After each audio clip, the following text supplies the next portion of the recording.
In a stunning development that could reshape European football forever, reports suggest UEFA and the Super League, once fierce rivals, may now be on the verge of joining forces.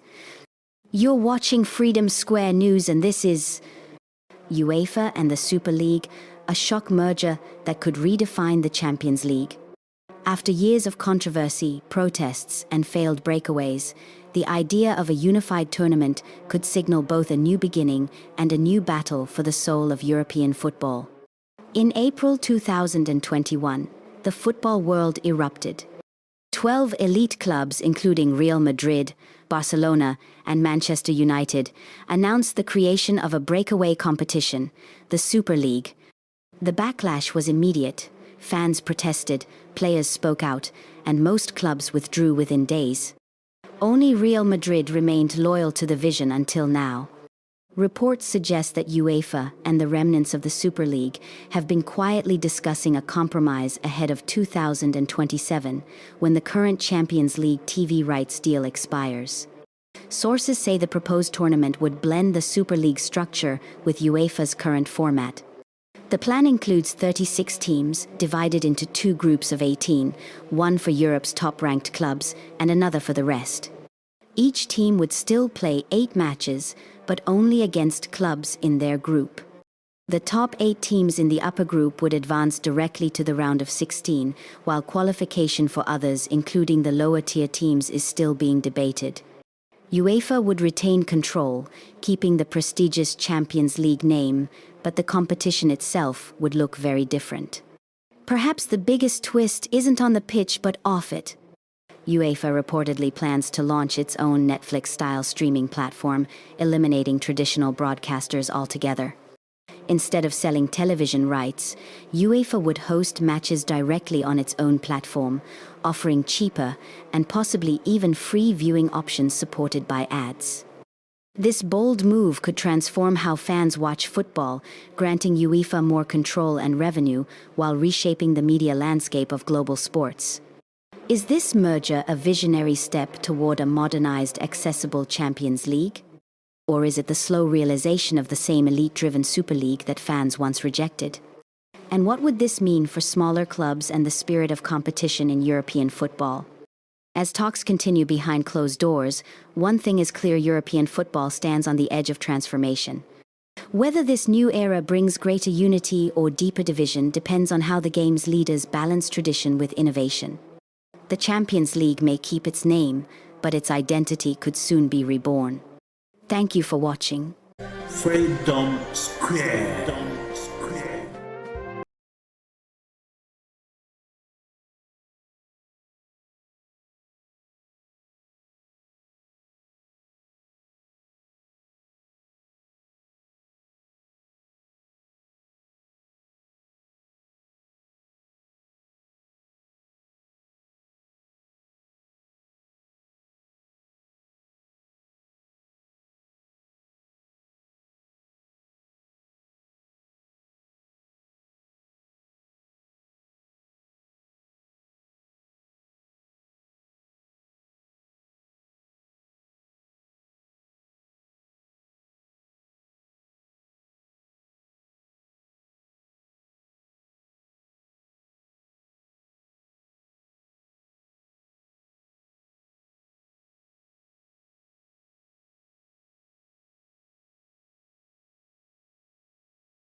click right away.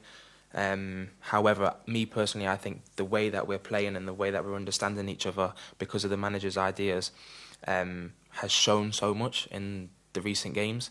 It's just we're missing that final cutting edge of seeing out games like we used to, and then taking clear-cut chances. But you could say if we won all these games, which me personally I think we should have, then everyone would be raving about Ange. Everyone would be absolutely sat here now. That would be the topic of discussion, Ange. But we're just waiting for that win, and I think as soon as that win comes, we'll start to kick on. Morgan, can you give us a bit of insight into what Ange's like on the training ground? What kind of character is he as a manager? He's kind of chilled back. He is. In meetings and stuff is where he comes alive. He gets really passionate about what he wants and about how he plays. That's one thing I will say about him. He's very passionate. He's very passionate about winning. We haven't been able to get him that yet, but it's coming. He's a great guy. Man-to-man managing is great. I've had several conversations with him so far, and everyone's been positive, and he's a really understanding guy. But I think what we've all taken from him so far is, like I said, his passion for football and his passion for winning, and his passion for winning things. That I feel like that's really inspired the group to, want to play for him and believe in his ideas. Can I ask about Elliot Anderson as well? I wonder what the view of him is in the dressing room. Somebody whose rise over the past year has been pretty remarkable, and now you could both end up playing for England together. I wonder what you make of his rise over the past year. I knew this was coming with El because I've seen his talent from the first day he arrived. But he's an incredible and an even better guy, and he deserves everything that's been coming his way. And I hope it continues in that way. But yeah, he's a really good kid and a really good friend of mine. Morgan, can I ask you about the summer just quickly, because at the height of the will you stay, will you go sort of questions. I think you were friendly at Chesterfield. You got taken off at half time, made a point of applauding the supporters. I just wondered if you were ever worried about losing that connection at the time, and you wanted to sort of reaffirm it. No, I was never worried about the connection I have with the fans, just typically based on what we've been through together over the past 3 years, battling relegation. And it's something that I always do every single game. After every single game is go and applaud the fans and show my love to the fans, because they're the ones that are paying their hard-earned money to come and watch us and support us. So I feel like that's the least